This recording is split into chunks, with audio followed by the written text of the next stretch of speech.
This is Optimal Finance Daily, episode 713. Here's how much you should spend on rent by the Finance Twins of thefinancetwins.com.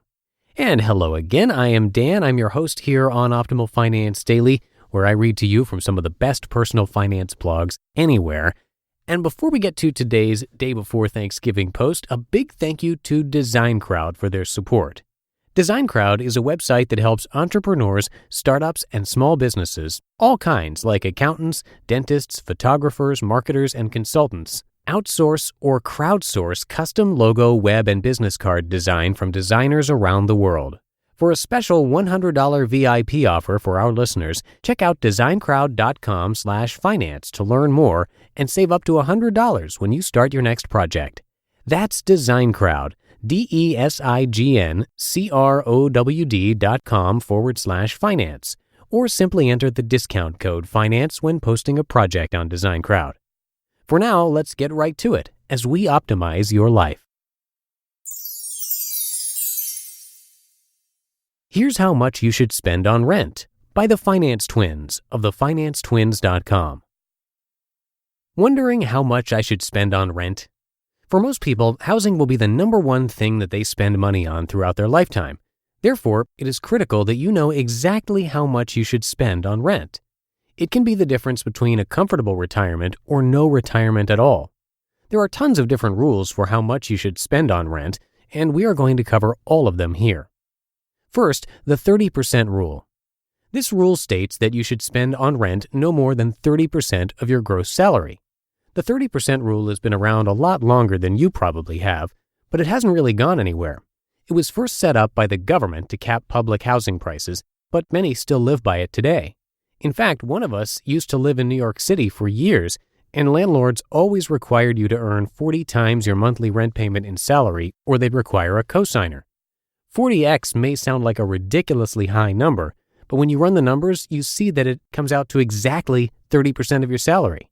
We strongly believe that this rule has stuck for decades because it is useful. The only thing we do is to take it one step further. We believe you should only spend a maximum of 30% of your take-home pay, not your gross salary, on rent.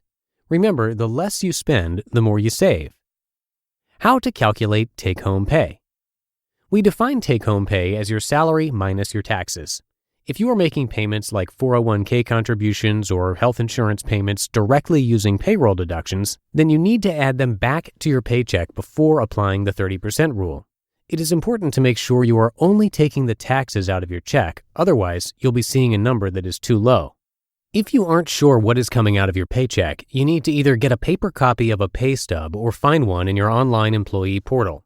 Once you have your pay stub in hand, you can see all of the federal, state, and local taxes which are deducted from your pay. You'll also see all of the non-tax deductions if you have any. You just have to find your net pay, add back the non-tax deductions, and now you can use that number as your take-home pay. Most people will receive a paycheck every 2 weeks, so you'll need to double the number or add 2 paychecks together to determine your monthly take-home pay. Once you have your monthly take-home pay amount, you can use our simple monthly rent calculator to determine how much rent you can afford. What doesn't the 30% rule include?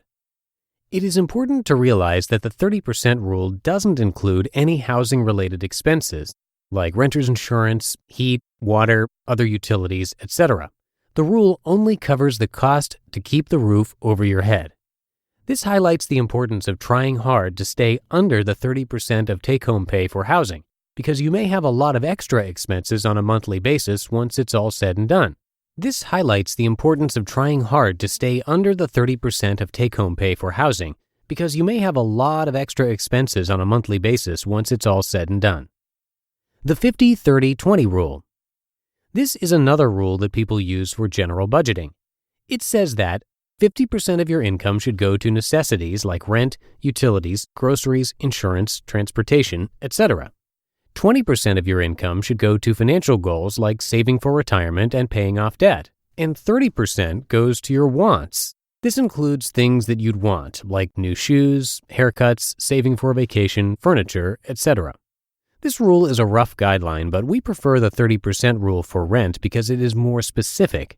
The more specific you can be with your budgeting, the more likely you will be to stick to it.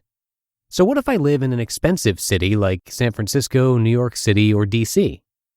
Between the two of us, we've lived for at least a year in the following cities: NYC, Boston, Minneapolis, Philadelphia, Orlando, and a couple of small towns in Minnesota.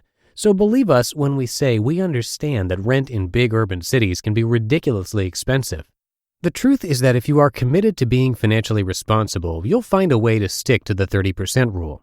If you have to go up to 35%, that's okay, but you'll have to make up for it in another spend bucket. It is important to realize that salaries in these high-cost cities are higher on average. If you have a job that is paying you a Kansas salary but you live in San Francisco, then that could be a good reason to hunt for another job if possible. Avoiding lifestyle inflation can help you navigate a high cost of living city. My first year in NYC, I was set on living in Manhattan. The best way to make that happen within my budget was to split a 2-bedroom apartment with 2 other friends from college. We paid $1,000 to put up a wall to convert part of the living room into my bedroom. My monthly spend on rent was $1,050 per month, and my monthly take-home pay was $4,660. If you add in the cost of the wall to the monthly rent, I was still only spending 24.3% of my take-home pay on rent. I was only able to do this because I didn't have a family at the time and I didn't mind living in a smaller space. If you have kids or other constraints, you may need to look at having a longer commute in order to afford the kind of housing that you want. If you absolutely can't compromise on housing, that's okay as long as you are able to make up for it in other parts of your budget. So now do you know how much should I spend on rent? You just listened to the post titled, "Here's How Much You Should Spend on Rent" by the Finance Twins of thefinancetwins.com. And thank you again to Design Crowd for their support. Design Crowd has over 650,000 designers from Sydney to San Francisco ready to help you with awesome creative ideas. Get the perfect custom design every time. It's simple. Just post a brief describing the design you need. Then Design Crowd will invite its designers to submit, and within hours, you'll receive your first design. Over the course of 3 to 10 days, a typical project will receive 60 to 100 or more designs from designers all around the world, and then you pick the best design and approve payment. If you're not happy, no worries, because Design Crowd has a money-back guarantee. Try it out. You can crowdsource just about any creative project on Design Crowd. And for a special $100 VIP offer for our listeners, check out designcrowd.com/finance to learn more and save up to $100 when you start your next project. That's Design Crowd, DESIGNCROWD.com/finance, or simply enter the discount code FINANCE when posting a project on Design Crowd. And that'll do it for today. Thank you as always for being here and subscribing, and I will be back tomorrow for the Thanksgiving show. We don't take holidays off here, so I'll see you there, where your optimal life awaits.